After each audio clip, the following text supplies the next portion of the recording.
Welcome back to the 5th edition of the Restart Zone Show, the show that gets you everything you need to get back up to speed to this week's racing action.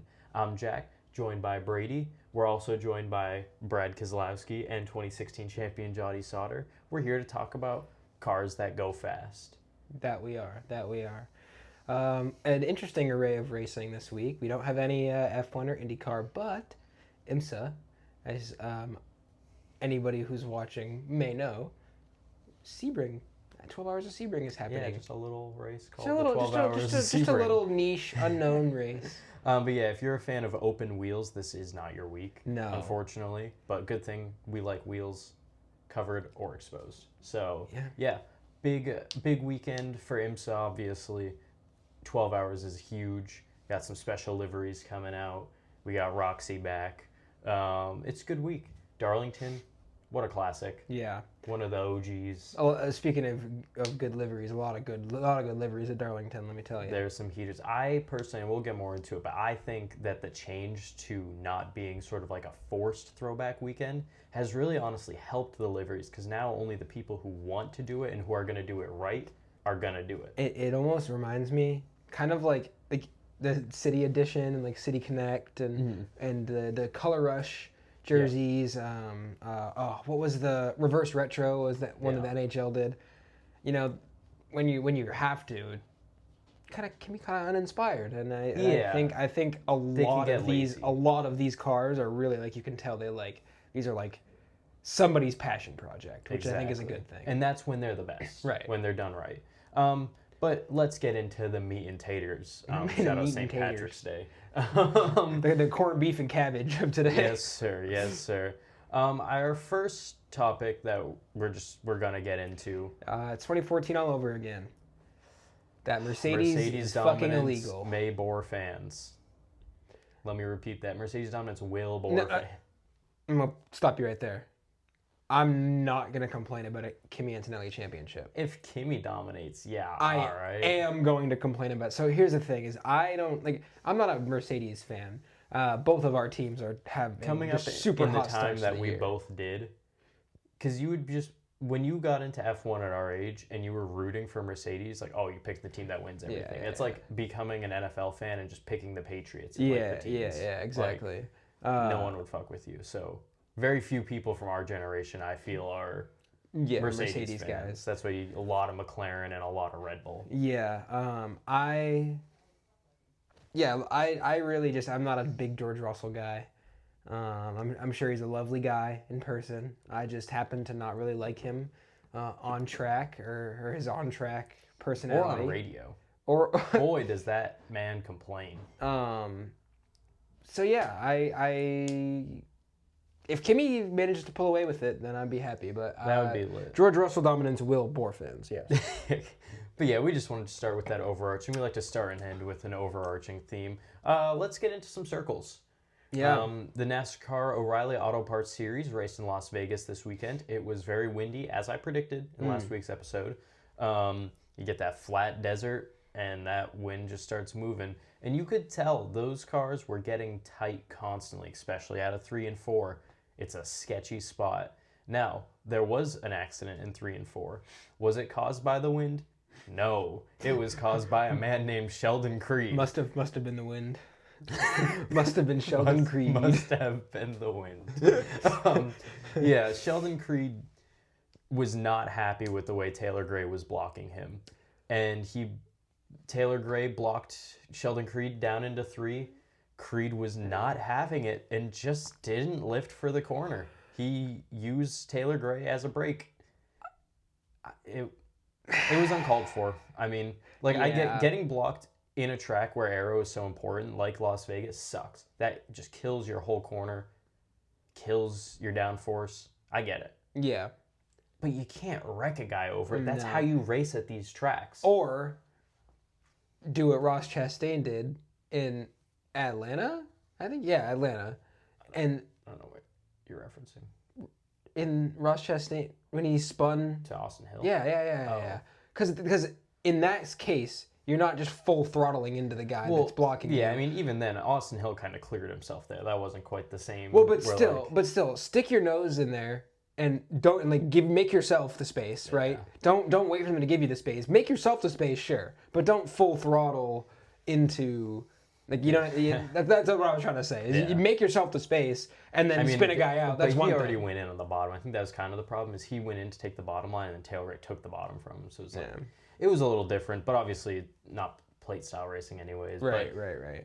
Nonetheless, not called for. And Sheldon knew it. He was apologetic on the radio. He was apologetic after the race, but he did mess up. I mean, when you're racing like that for that long, adrenaline builds up. It gets frustrating. Heat, I mean, I get it. But. I'm sure every single racing driver who's ever been a racing driver has made plenty of moves that they probably wouldn't make if they had a clear head to think with, but they don't. That's what's so incredible about what they do. And that's what, if you want to look appealing to a Cup Series team, you need to show that you have the head stability to not lose it in that situation and not wreck the guy. Because that's not something a Cup team wants unless you're Spire Motorsports and you pick Carson Hocevar. But I guess that's a different story. Yeah, I guess so. But I guess the other big talking point was Larson won an O'Reilly race. Shocking. But was it? Kyle Larson did not dominate this race. He was maybe a top 10 car. He was fighting it out with Corey Day back there. And both of Corey Day and Kyle Larson's crew chiefs made great adjustments throughout that race. Corey Day led many laps, which a lot of people have been talking a lot of crap about him. If he can go lead laps, I think he's earns respect, you know? I don't think people just objectively hate the guy. He just did a lot of dumb stuff. No, and again, I think if you judge a guy for his worst moment, they are going to have bad moments, especially so young and so inexperienced. What can you expect? But I think interesting that the improvements are there right after he had this big meeting with Mr. H. Told him to lock in. Yeah, But where I was sometimes you need that. Yes, especially from Mr. H. Oh yeah. But where I was going with that is that while Larson did win this race, it wasn't the way Larson typically wins O'Reilly Auto Parts Series races. I feel like where normally he gets in those cars and he just whoops ass. Yeah. He's just the guy to beat, and he really wasn't.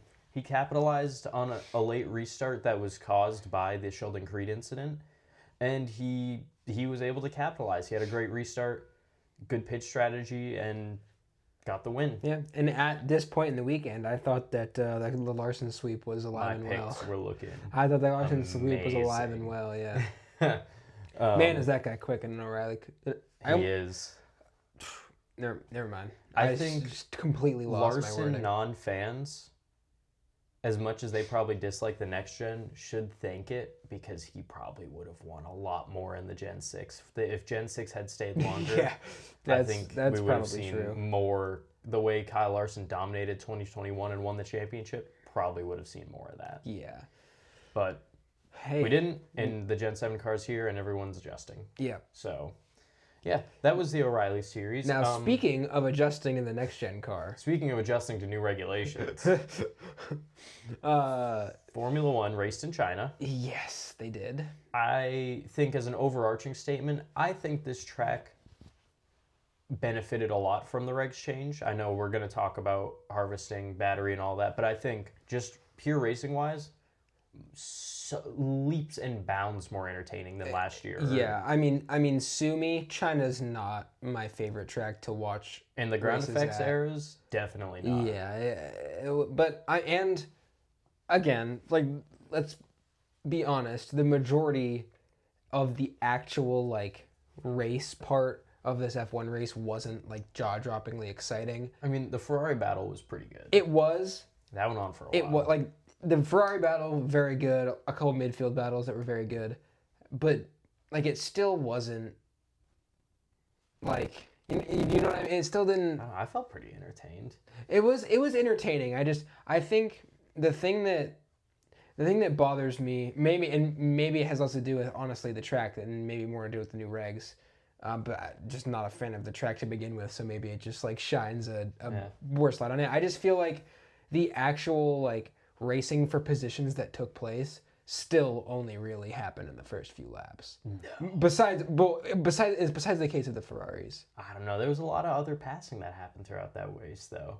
I think China Turn 1 is finally getting its chance to show why it is cool. Yeah. Like that'll give you the wheel-to-wheel racing through Turn 1 was very exciting. And the camera angle that they love to use through there makes it so deceiving. Where every time Dude, it two looks cars like a go wreck is side gonna by happen side, every single it time. looks like we're gonna get an airplane crash.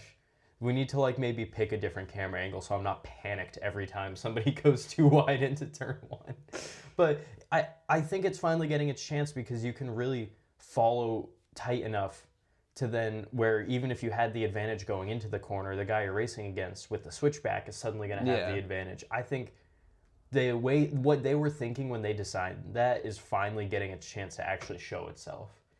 Where you go through all that and down that short straightaway, you know, it really could be either driver coming out ahead, where you then go into a 90-degree right-hander that is wide enough that the outside car still has a chance to defend. What I will say, and because I don't want to totally bah humbug the race, because I think there was a lot of excitement as well. What I do want to say is I love that they're letting the Ferraris fight. Yeah. And just fight and fight and fight and fight. Yeah, that was definitely the most entertaining thing to happen that whole race. Yeah, for sure. that watching the two Ferraris just battle back and forth the entire race, that it was wheel to wheel, like genuinely worried that it was going to be double DNF. Any wrong move and that's a double wreck. But they were able to race tight without contact. It was entertaining. Yeah, it was great, and apparently it was super fun. I mean, it looked super fun. I mean, I've never seen, or no, that's not true. Not never. It's been a long time since I've seen both Ferrari drivers get out of their respective cars with smiles on their faces. Yeah, like wow, that was fun. Yeah. It's been a long time. Yeah, it's been quite a while. I would say since probably like Bahrain 2022. Yeah, I think. Yeah. But yeah, again since the HP logo got put on the car, it's all been downhill. Totally still on the fence about the whole battery thing. It's really not cool. I don't think anyone thinks it's cool. I guess that's kind of what I was trying to say. Is it just I feel like all of the like racing for position that took place was all just like yo-yo with battery deploy on straightaways and whatnot. Like the wheel-to-wheel racing from the Ferraris in corners was cool. It was just it was more of that yo-yoing and more of that battery deploy passing that we've been seeing is what I was getting at. It's just strange. The closing rates are so weird. Yeah. Go watch them go down the long backstretch, and a car has like 20 miles an hour faster on the car ahead of it, and then it just stops. Like it's just awkward. It's really awkward racing when it comes down to the long straightaways. When you're going through like that 1 through 3 section, super cool. When you're not dealing with that, when it's just lack of dirty air and cars battling it out, it's great. But then you get to a long straightaway and it just becomes awkward. That's why I think if like and me and Jack have talked about this plenty off camera. Drop last year's engine in this car and it would be like beautiful. Like it'd be great racing. Better, It would be like, I mean, theoretically, obviously we don't know, but it just, I don't know. We think that it would be better. We do. We have no evidence. Us F1 engineer experts over here. Both like 8 years college between us. Like, PhDs all around. Exactly. Yeah. PhD in YouTube. But I think there is good to be found for sure, and I think people know that. The cars look cool, they sound cool. I like that the engine note is a little bit more there. I love in sections of the track where you have to dart right from one side to the other to make the next apex. Yeah. It looks more aggressive. I'm really excited for some of these tracks like Canada, Imola, etc., where it's these very I mean, Imola maybe not tight, but these tight, fast. I'm excited for Imola to see what the hell they do about harvesting and deployment. That too. In that respect, I'm more excited or more intrigued about Monza. I'm intrigued. I'm very intrigued. Oh, wait, you said Imola? Yes, I said Imola. Guys, firing on 7 cylinders. Yeah. Apologies. We all make mistakes nonetheless. All right. Aston Martin, still in shambles. Yeah. Nothing's changed there. I don't know if you guys have seen the clip. Maybe we could play one of the drivers literally being like, not good. It's grim. It looks grim. Yep. Yeah. Cadillac are with Aston, but just because they're slow.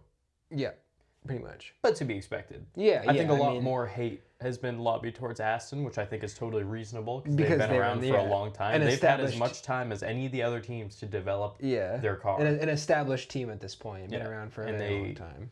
As far as F1 they've had go. years, and this is their product. Yeah.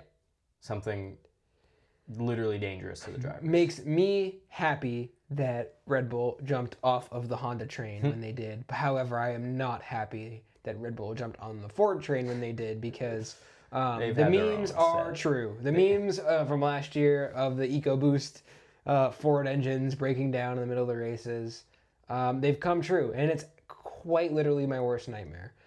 At least both of the drivers on my team started the race, though. They did.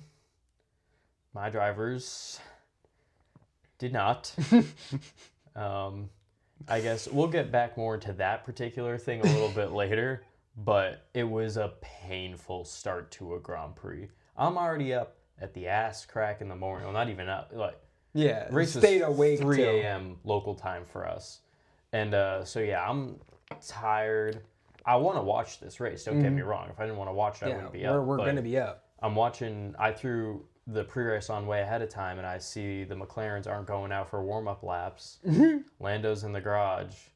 Here we go again. Sure, they'll get it sorted. They'll maybe have to do a pit lane start. Do you see Oscar Piastri's post 2 weeks in a row watching F1 or something like that? Brutal. Brutal, man. But, I mean, I think... it's going to happen with new regs, but it sucks to happen to both cars. Yeah. I think the last thing, at least I want to touch on about F1, is just somehow, I don't think anybody had this in their 2026 bingo cards, but Haas F1 team has found themselves above Red Bull in the standings. Oliver Behrman has scored points in all sessions where points were available. Good for them. Great for them. We like Haas. I'm not mad. So not mad that Haas is fourth place. I'm more trying to just drill in the fact that Red Bull is below a team that literally didn't start a single car last race. Yeah.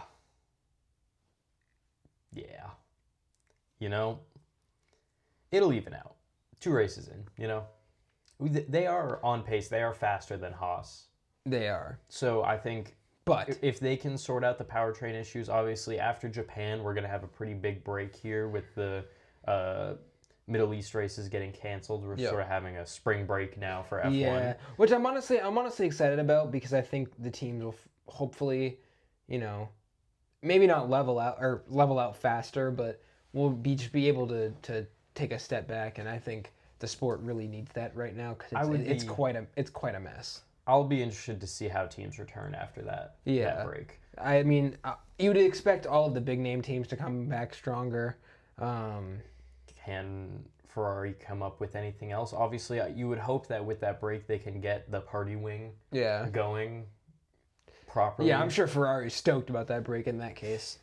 And maybe they can find something else. Yeah. But Mercedes, man, they're it's gonna be hard to beat. Yeah. They're gonna be hard. Their cars just look so sound. Obviously, with the smaller turbos, the Ferraris are getting them off the line. Yeah. But I mean, you can tell within a lap that I don't know. I think I don't know. Did I say it last week or were we talking about it last night? But when we were going into this season, it was Mercedes and Red Bull had illegal compression ratios that they were being allowed to use. Yeah.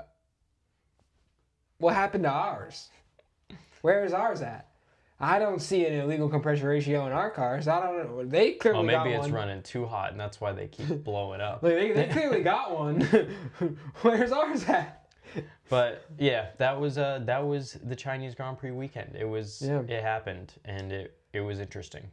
IndyCar in Arlington was entertaining. I was gonna make the joke again, and then I realized I did it last week, so Oh, yeah. I'm not gonna do it twice. It was very interesting. Yeah, I think the track was cool. I've said this before. I was a fan of 50% of this track. Yeah. The standard street circuit part, I liked. People are like, oh, street circuits are boring when it's just 90 degrees. To me, not really. As long as it's designed right, as long as they're not tight 90 degrees, if there's space, 90 degrees make for great passing opportunities. Oh, yeah. Especially after long straightaways. So I get that, you don't just want to watch cars do 90-degree turns. I get that. But those were the best spots on this track. All the weird stadium sections, not really any passing. Yeah. They were just there just so that it wasn't just 90 degrees. Those were just there to please all the VIPs. And I talked about this on last week's episode, and then David Land mentioned it in his video this week and made me feel vindicated that he thought it would have made more sense to just put the start and finish line on the long back straightaway and use the other half of that road as pit lane. Because the restart zone was stupid at Arlington. Let's be honest. Two crashes in both, or I guess a crash per series. But my biggest gripe about it is you go green in 12, but you're not allowed to pass until 14. Yeah. What's the point? Oh, everyone speed up, but you can't pass. What are we doing? What are we doing? That doesn't make any sense to me. Clearly a big fan of the restart zone over here. Yeah. Well, and since we are the restart zone show, we have to point out when there are restart zone detriments. That's true. And this is a restart zone. We are the only people qualified actually to speak about it. We know more about restart zones than anybody else on the internet. Especially David Land. Yeah, it's cool. Again, don't get me wrong, big stadiums everywhere. Yeah. It was a pretty race to watch. It was cool, yeah. A little bit of a concrete canyon, I would say. There's a lot of gray going on. I mean, it's going to happen with street courses, but... But, man, something I really didn't like was all the glazing. We're glazing it naturally because we are fans and we watched the race and we said what we said. But the drivers, it's so obvious that you guys are getting paid to say nice things. I'm never hiring an IndyCar driver as an actor because they are not good at it. Not good at it. Scott McLaughlin going, this is my favorite street circuit ever. Really? This is better than St. Pete? Better than Long Beach? Better than Adelaide? Better than Surfer's Paradise? Really? Arlington? As you bump down the backstretch and get your jaw shaken? I'm not buying it. Not buying it. No, not buying it one bit. No. However, I think it was cool. I think it would have been better if the drivers had just said what they really thought. If they were like, yeah, it's pretty good. We think there's ways they can improve. There's no way the whole grid thought this was perfect in every way and there was nothing wrong with it. Yeah, there's no way. Drivers don't think that about anything. Drivers complain about everything. It's what they do. That's actually a good point. I would you would expect at least the motherfuckers running DFL to be like, that track was terrible. But somehow the entire field from top to bottom thinks this is the perfect racetrack. So again, cool track, but just let the drivers just say what they really think about it. Yeah, literally. They're probably still going to say good things. And maybe some critiques that you could take into note and put in action for next year. That was my big takeaway. Obviously, super cool for Kyle Kirkwood, pulling an on-track, non-pit road pass. And a really sick one, too. On the Alex Palou. Alex Palou. Are you coining that? We should. He's that good. I guess so. He is that good. He is a menace anywhere now. I mean, he looks good on ovals, and he looks pretty damn good on street circuits. He's going to be hard to beat, but he is not in the points lead. That crash in Phoenix obviously being a huge problem for him. Kyle Kirkwood now taking over the lead over Newgarden, who Penske was just not there today, really. Obviously, Hondas are always known to be better on the street circuits. They just have much more control over the acceleration, it seems like. And I would agree. I mean, You had Pato O'Ward finishing up there in the Chevy-powered McLaren, but he was nowhere to be seen compared to the leaders of that race. So yeah, I watched the feeder series. I watched GR Cup. I watched Indy Next. They were good races. I think overall the weekend was very good. The number was great as far as viewership. It's true. So yeah, good. There was no bad came from it, which I think is the biggest thing. I wouldn't say, I don't know. It was just like, it was a good weekend. Yeah, it was a good weekend, good race. Wasn't a great race. It was a good race. Yeah. I think the on-track pass for the lead shouldn't be understated because we haven't had many of those because Alex Palou has been so good. But speaking of good race, not a great race, but good race. Average day in NASCAR Cup Series in Vegas. Another very windy day. Yeah, when people say NASCAR is just turning left, this is what they're talking about. But obviously, I almost got nostalgic watching this race, watching Denny Hamlin lead and watching a very classic Denny Hamlin B2A. Yeah, I remember watching races even as recently like 2015, 2016, especially at Vegas. You would get a lot of these. Yeah, and that was kind of okay. Yeah, I mean, not every fight is going to be a first round KO instant banger. Not every NFL game is going to be a 3-point game at the end. Like not every. That's just not how sports work. Sometimes not every NASCAR race is going to be a barn burner. But yeah, I mean, obviously still entertaining. It wasn't a bad race. No, it was, and I mean, Denny Hamlin just definitely classic watching B2A. Like good green flag pit stop strategy racing. With the stage cautions, you get so little of that in modern day Cup Series. So it's nice to have just like a good actual strategy race with green flag pit stops. You get full pit cycles. It really puts even more pressure on the teams to be good at their 4-tire pit stops. And also that way it's really a driver's race as well. Exactly. It's the people who are cut to make it are going to be the ones that make it. You're not going to get any of that shaker nonsense. It also helps to weed out who really belongs in the top. Yeah. Because like if you have a race with 10 cautions, a less talented driver can stay up there with different pitch strategy, with restarts the way they are. But when you have so much green flag running where you need to be able to preserve your stuff, your team needs to good, you need to be good, everything needs to be good.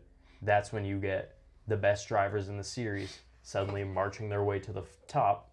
Well, you have some of the not so great ones starting to fall further back than they normally do. Right.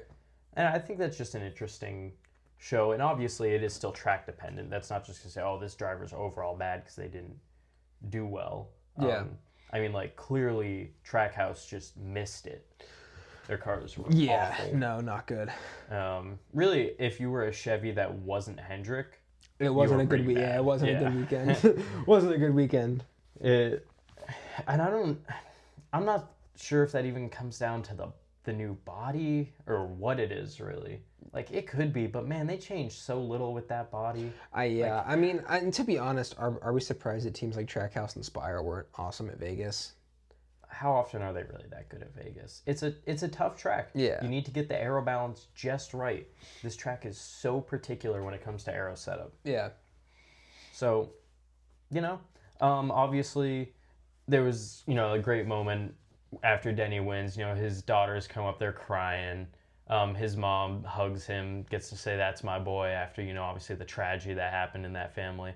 I just wanted to point that out. That was a really nice moment, man. Dan had me near tearing up watching this thing on my phone. Now, scroll that sentimental shit. What I'm trying to talk about was Ross Chastain versus Daniel Suarez. With Daniel saying later that he would have fought Ross Chastain, but he didn't want to get fined. Let them fight.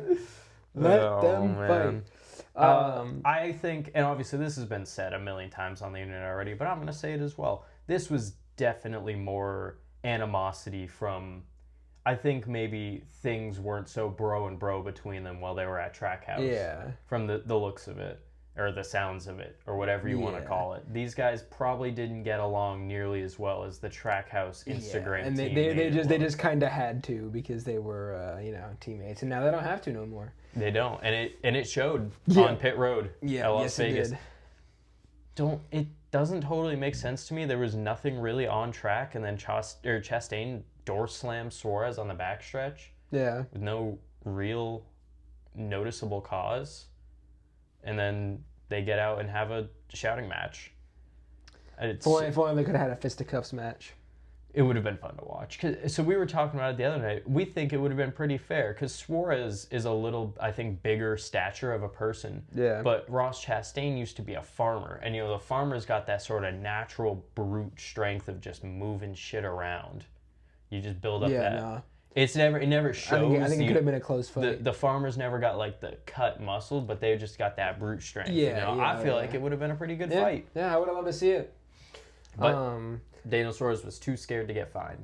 Thanks, NASCAR. The last thing I want to bring up about NASCAR is finally we got a Grand Marshal with some oomph. Thank you, Jonathan Davis. That was spectacular.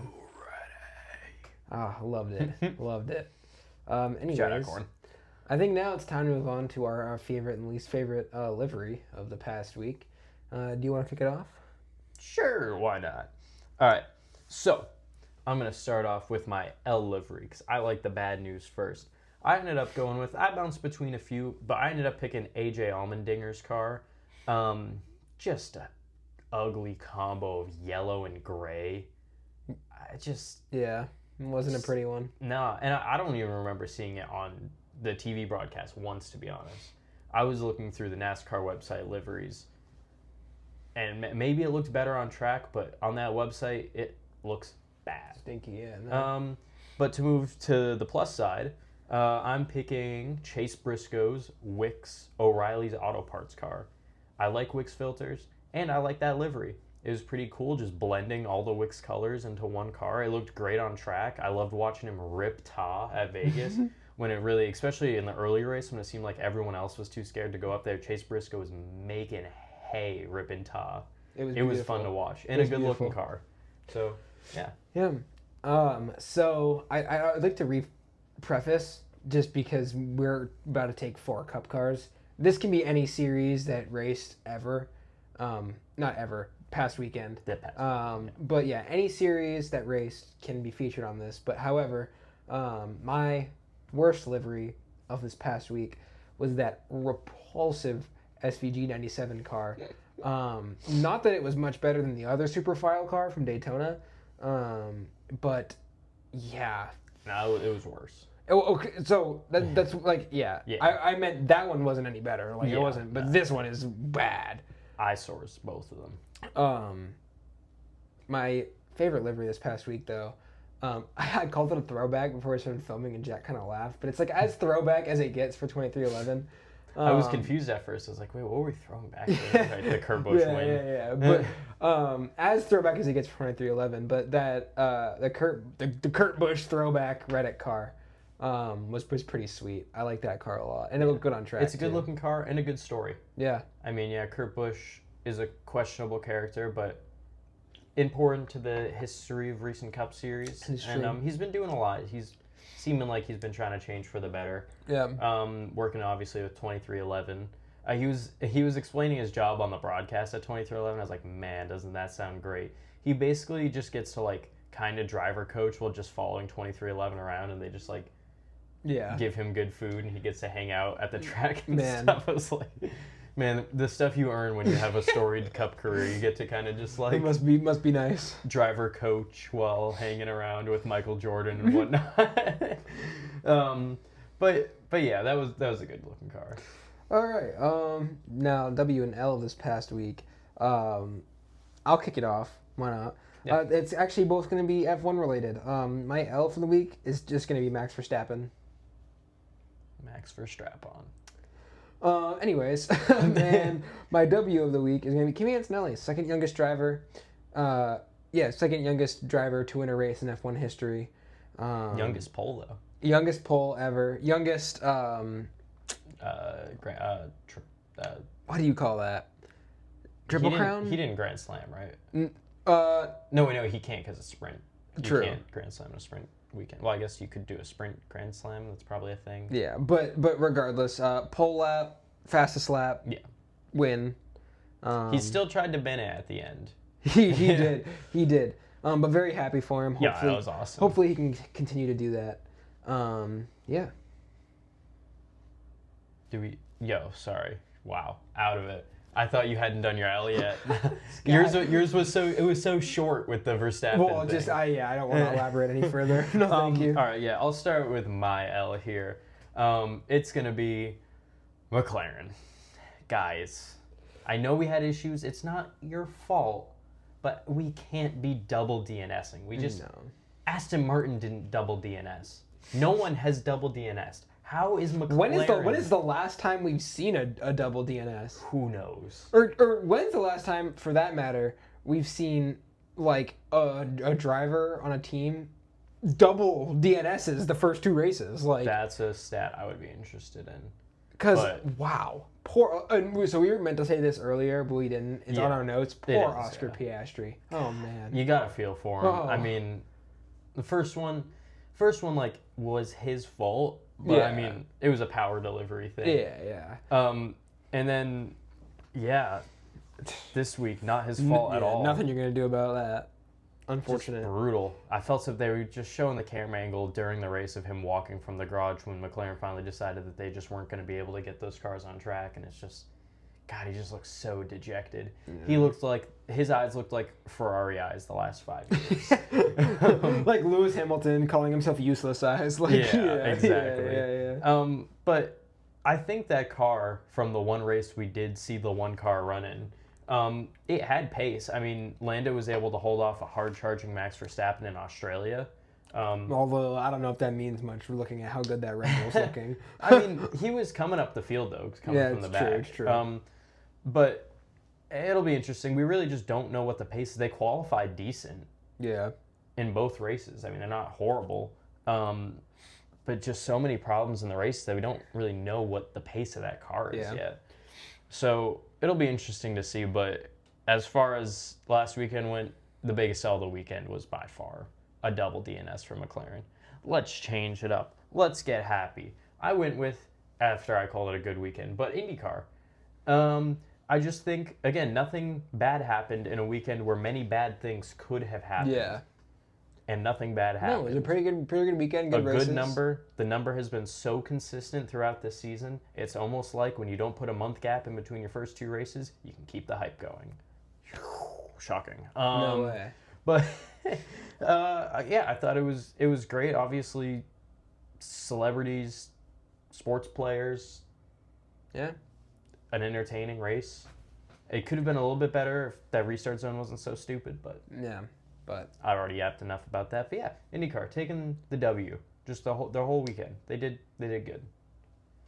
Now this is the portion of the episode where I roll out the red carpet for Jack Keegan, so he can talk to you guys all about IMSA, because Brady is really not all that knowledgeable about IMSA. He's trying and he's learning. We're gonna work on it. But you're gonna have to tune in for the 12-hour on Saturday. I will be watching the 12 hours of Sebring. I'm not gonna look you in the face and tell you that I watched the 24 hours of Daytona, and I tuned in for bits and pieces of it, and I was sentient of it happening the entire time, but I wasn't like literally watching it all 24 hours. But yeah, no, it's something I obviously I'm just not fully versed into the world of IMSA, so I'm gonna roll Jack out the red carpet here. All right, guys. Let's talk sports car racing in America. The first, and I would say definitely the biggest story going into this weekend's 12-hour is the new Lamborghini chassis. Obviously, we've seen iterations of the Huracan GT3 for a long time now. I wish I had an exact year. I want to say 13. That could be wrong. Editor Jack, get on it.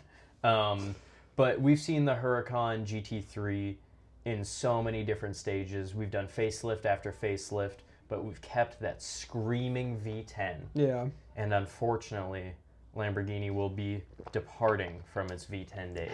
It's a sad day for the sport of sports car racing. We're all a little hurt. Lamborghini's new Temerario, I always mess up the pronunciation. It's strange. They will be using the pretty common VAG 4. Obviously a heavily modified VAG 4.0 liter twin turbocharged V8. It's a proven power unit. Yeah. I mean, we see Mercedes, Ferrari, both very successful with a similar power unit. But we are all going to miss the V10. Will this be better than the Huracan GT3? We're just going to have to wait and see. There's hasn't been a lot of testing available to the public, so I don't have a ton to go off. But interested, especially the FAF bringing the Plaid to Sebring, which we love. We've seen the Plaid on different cars. We saw it on their Porsches, we saw it on their McLarens, and now we're seeing it on their Lamborghinis. So interested to see that FAF Plaid. I'm not even going to pronounce it again. The FAF Lamborghini driving around Sebring this weekend.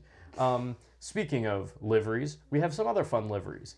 Rexy got her teeth bashed in Daytona and is going to need to sit this week out. So Roxy, the pink dinosaur, will be stepping in this weekend. Her sister will be running the 12-hour.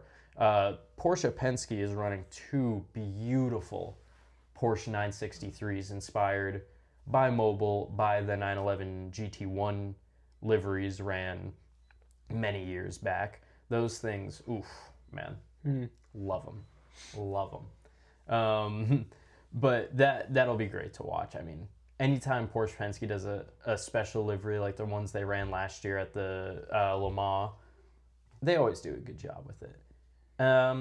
And then the other one I wanted to talk about, which was really not just a livery, but a coming together of two companies, JDC Miller Motorsports and Mustang Sampling, are going to be running together on a 963. Beautiful matte black with gold accent JDC car. Obviously, the banana boat will be going away, but we're excited to see. It'll be sleek on track. I think it's going to feel the way a B2 bomber does when you see pictures of it. It's sick, but in a sleek way, you know? But yeah, so excited to see some fun special liveries running around. The next thing I sort of want to touch on is, are we going to continue to see Porsche Penske / Porsche 963 dominance? I would say all signs point to yes. Obviously, depending on the way BOP goes, they could get BOP'd into the dirt because they don't want to see like what happened last year with the sort of continued dominance. It's really just up to BOP at that point. I think other than Porsche, your best bet is going to be Cadillac, who have been historically pretty quick at Sebring. Obviously, handfuls of malfunctions, electrical issues have hampered their efforts, but they have been very fast. And I think Acura is a good sleeper pick if you're looking for a low odds to pay out, if you're betting on this for some reason. Acura is definitely a sleeper pick. One other thing to look at for Sebring is this will be the year anniversary of the Aston Martin Valkyrie's introduction to the highest level of American sports car racing. Obviously, everyone knows it for the sound. It sounds great. I was driving it in the sim last night. Sounds incredible. It's heavenly. But we need to focus on its results. They're pretty good. Obviously, last year at Sebring, they were just trying to finish the damn race. Yeah. And all things considered, for as well as they ran with how bumpy that track is on brand new stuff, it did pretty good. Finished the race. That's really all they needed. Fast forward to Petit Le Mans, the last race of last season, they finished P2. Was it a little strategy-based? Sure, but they had pace. And I just think that improvement from not even running a full season to be able to improve that much is a great sign that this car could actually be a viable podium contending car, which I think a lot of people didn't take it as when it entered. I really think they took it as just, let's just put a cool sounding car in there and see how IMSA fans react. I think we will see it on the podium for sure this year. Will it be at Sebring? I'm not quite sure. I'm not convinced of it. I don't think they have the pace at Sebring, but it is something to watch as the season progresses. Other than that, if you like racing in general and you're not tied to any particular series, this is a great weekend for you. IMSA has brought, let me think here. Guys, watch out.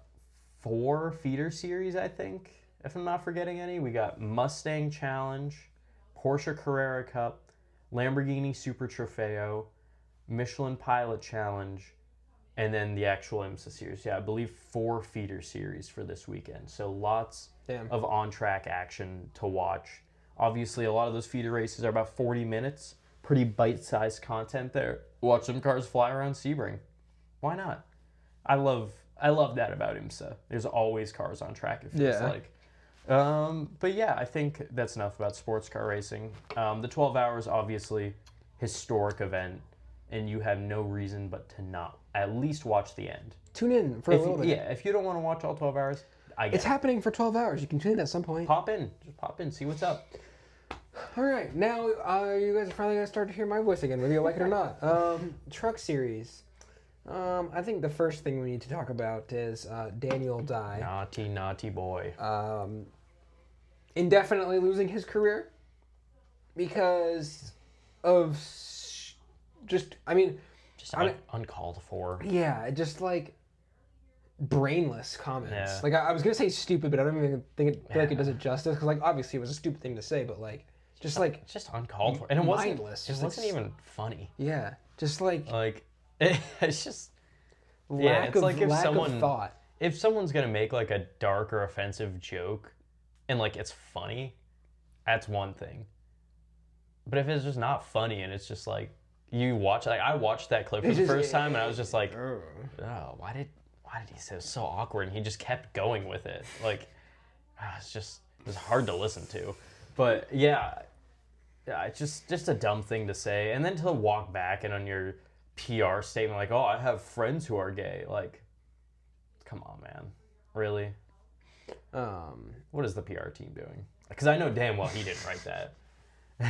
So, yeah, just come on, man. Ugly stuff. For sure. Heim time is back in trucks this year. This week. You know how we feel about Corey Heim. You know how we feel about Corey Heim deserving a seat. He, dominant truck driver of the past, finally getting a chance again to run. Set records in this series right here. Still no word of any full-time season. Obviously, like, no news of that's going to break at any point. This is too early. Too early for negotiations or anything like that. However, just always good to see him racing. We tend to harp on it a lot. Stacked lineup for trucks, by the way. You got Kyle Larson, Carson Hocevar, and Christopher Bell. Mm-hmm. Oh no, sorry, not. Yeah. That's right. So Hocevar, Chastain is right. Doing yes, yeah. Yes. Hocevar and Chastain are doing. I just peel back on the fourth wall for you guys. I just read like the total wrong line of the thing.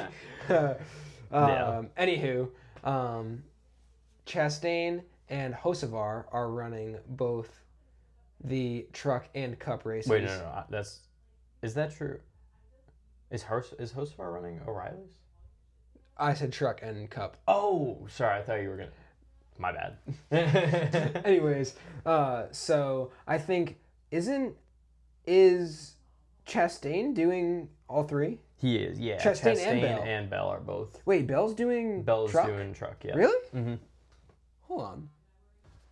After further reconciliation, Christopher Bell is running the truck series race. Which in turn means that both Christopher Bell and Ross Chastain are running all 3 races this weekend in Darlington. It'll be a grueling weekend for him. Now, thankfully for him, trucks and O'Reilly's are not running on the same day. No. Because that would be brutal. But yeah, a Friday night, Saturday night, Sunday triple header for those two. Yeah. It's going to be a long weekend. But they're going to get a lot of seat time, which is something you really don't get a lot of in NASCAR in 2026 with short practices. And obviously now with them opening up the rules a little bit where more drivers can run in the lower series, it's getting them more track time. I think it's just a good thing. No, yeah, I mean... I used to complain about it when I was younger. I used to hate Cup drivers and other series, but as I've grown up, I've grown more. But now, like, yeah, it's super impressive to see these guys do 3 races on a weekend, 3. Oh yeah, I mean, yeah, that's rough. Especially last weekend, Kyle Larson literally was doing O'Reilly's, would run to his trailer, run to the dirt track, get in his car, run a dirt race, sleep, wake up, the and high then, limits series was there, and then run a cup race. By the way, Ty Gibbs' second year in a row flipping at the high limits Las Vegas race, which he's been. Well, we'll get to that in a second. So I guess that was the other thing I wanted to talk about. Is there is a decent amount of young drivers in this O'Reilly's field, as there usually is. The O'Reilly's series, a proving grounds for guys looking to probably get all the way to Cup. Darlington is a hard track, especially in those cars, and it tests a driver. Oh, yeah. You hear about Darlington stripes, you hear all that fun stuff. And I'm just interested to see which of the young drivers can keep their cars the cleanest for the end of their race. Because you'll see a lot of guys push really hard, hit the wall a few times, and really knock the toe out, and it's just never, kill all the speed in that car. This in particular, as well as Vegas, actually, is a race you really, when you see these guys from the upper series come and race in the O'Reillys and Truck Series, you kind of expect them to win. Experience pays at this track to know when and when not to push. And I think this track definitely is a high chance that, at least in O'Reilly's, one of those Cup regulars is going to win it. Yeah. I didn't pick one for my picks for O'Reilly's, but that doesn't mean that I don't think that there is a high chance that one of the Cup drivers will win that race. Yeah. Is there anything we want to touch on in O'Reilly's? I think that's kind of about it. Yeah. Transition here into Cup Series racing. Obviously, the big story coming into Cup Series at Darlington is all the drivers and teams talking about how they expect up to 4 seconds of fall off with the new aero/horsepower package we got coming in here. Obviously, about 75 more horsepower while removing most of the downforce generating pieces on the underbody of the car. It's going to lead to cars sliding a lot more. With obviously tire spin and just the fact that the car isn't as planted. Goodyear is bringing the same tire as last year, so we will not be getting a softer tire, but I don't think we'll need it with the addition of the horsepower and the loss of the downforce. There's going to be a lot of marbles on track, and there's going to be a lot of lap time fall off. Yeah, it's gonna be another one of those drivers races that we saw last weekend, if you were to ask me. Yeah. I think this is going to feel a lot like Phoenix in the way that the drivers who can conserve their stuff and figure it out for the long run are going to be the ones who win the race. Yeah, I would tend to agree with that. People like Denny Hamlin, Kyle Larson's another example. Denny Hamlin, especially because of how Gibbs they swept the races last year. I think if you're in a Gibbs car, you're just smiling coming into this weekend. You would think so. You definitely think so. That's by far the best seat to be in coming into. The other talking point in Darlington is, can Penske figure it out? Never really been a strong track, or never really been a strong team at this track. Not for a few years, anyways. Logano did win back in. Yeah. Okay. Okay. Don't want to say never really. Yeah. Because that's a crazy statement. It's been a little bit. It's definitely been. They've been out of touch with Darlington for a hot minute. It's been the Hendrick Gibbs show mostly, and obviously this is home to one of Legacy Motorsports' few wins, because for some reason Eric Jones is just cracked at Darlington. Hey, when you got it, you got it. When you got it, you got it. Exactly. But good for him. Yeah. But yeah, I think if you're not in a Hendrick or Gibbs car, I wouldn't be expecting to win. No, I think that's probably a fair statement.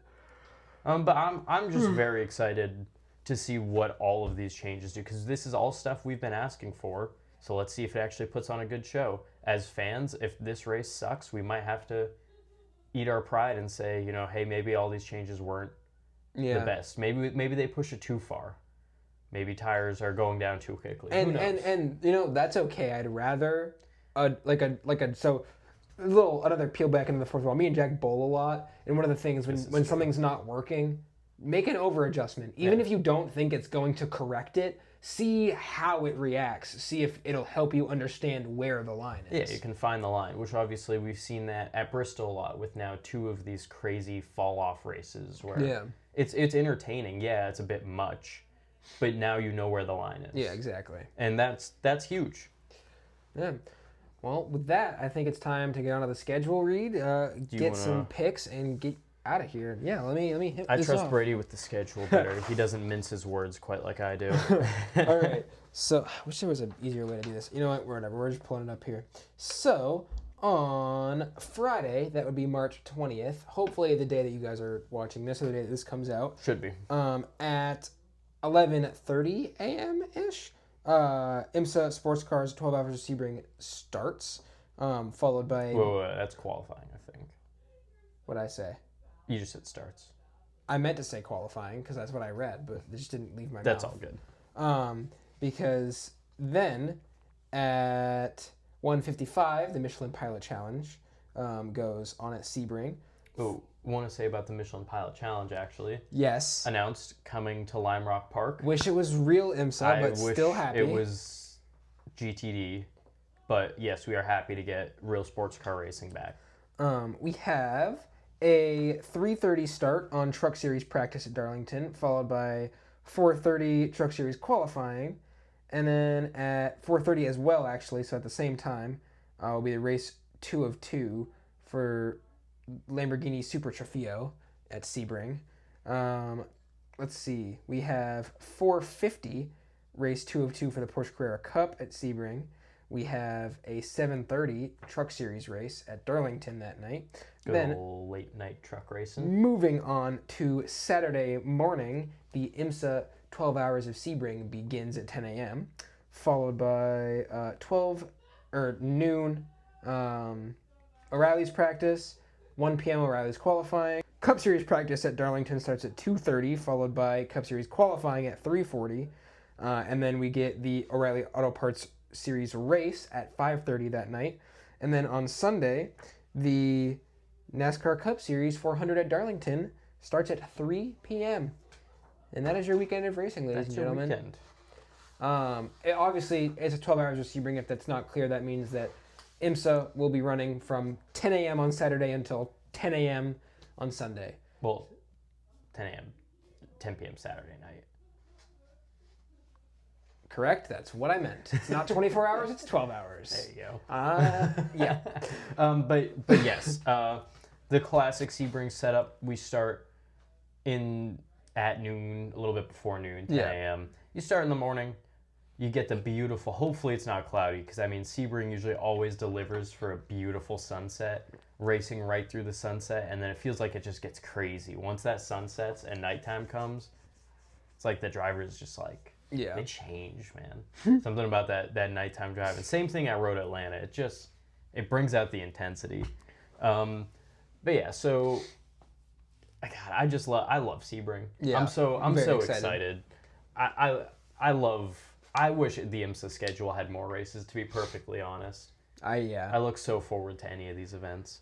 But nonetheless, we can't get there until we make picks. All right. Do you want to... I just want to say, I did take last week. Yeah. I've been trying to get better at mentioning this. We're not really keeping track, but just kind of fun to just see whose picks did better. Overall, let's see if I can remember these. I picked Larson sweep and did, Hamilton, Antonelli, Russell, I think was my pick. So not great for F1, but he didn't pick Antonelli at all. No, if you remember, I picked a very radical podium, just kind of thinking it would be like a weird safety car, messy race or whatever. Didn't turn out that way. I picked Kimi Antonelli as actually the one Mercedes that wouldn't make it onto the podium, so I really lost. And then I also picked the O'Reilly Series winner, so yes. that helped. But let's get some picks in. Yeah, all right. So for Truck Series, anytime this guy runs a Truck Series race, he has a chance to win. This logic really hasn't been working for us for picks this season, but I'm going to use it for this pick anyway. This guy's different. Corey Heim. He's go in Darlington, dude. He is so good in trucks. O'Reilly Auto Parts Series, I'm going to take Kyle Larson to win back-to-back O'Reilly Auto Parts Series races. I mean, he just finds a way to win in these races. He's always in that position. He's good at those cars.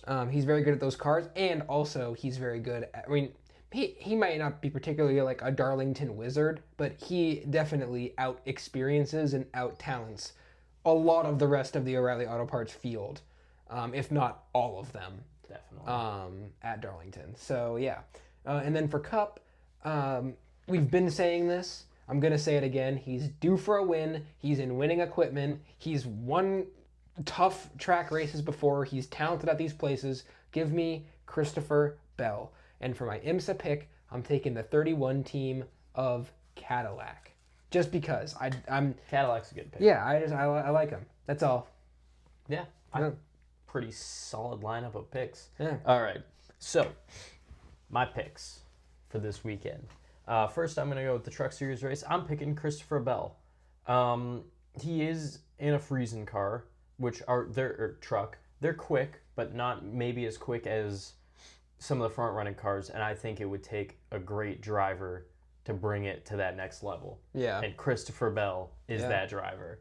It'll be tough for sure, but I feel like It's definitely not going to be the fastest truck on the track. no, he's gonna have to wheel that thing. Yeah, oh yeah. But I think he's capable of Oh it. yeah. If anybody is, it's going to be one of those I almost said pro guys that are moving down. No, one of those cup guys that are moving down. Truck Series is also pro racing, Brady.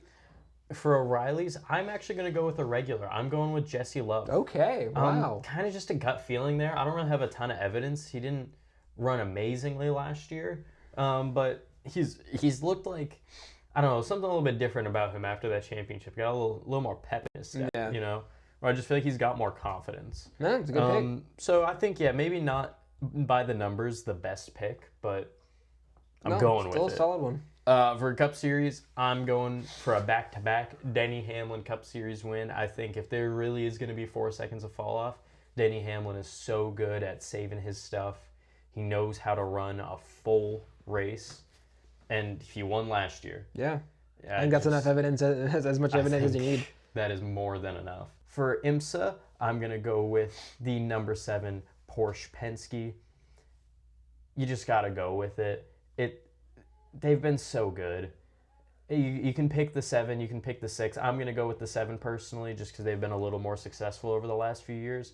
But Porsche Penske 963s are super quick. Oh, yeah. And unless they've been nerfed by BOP, I think they will just continue to be quick. Yeah, I think they will too. But yeah, like I said, a lot of racing in Sebring this weekend. A lot of short feeder series races to just tune into. And a lot of racing in general this weekend. It may not be open wheel, but you know what? If open wheel is your thing, make this the week that you go watch some covered wheel racing. Because go watch. And even if you're not ready for NASCAR with just ovals, guess what? They're turning right and left at Sebring. And they're doing it real fast. Endurance races that you will watch in any given year is going to happen. Oh, yeah. Seeing those cars do fast laps around that track is insane. You like cars that sound great? Watch the Valkyrie on board. But yeah, with that, we will let you guys enjoy your racing, get out of your hair, and yeah. We'll see you to talk about Martinsville next week, which, by the way, I just want to say that last week I said Martinsville was going to be this week. I was mistaken. Yes. But yeah, enjoy the Sebring 12 hour, enjoy Darlington, and we will see you guys next week. Deuces. See ya.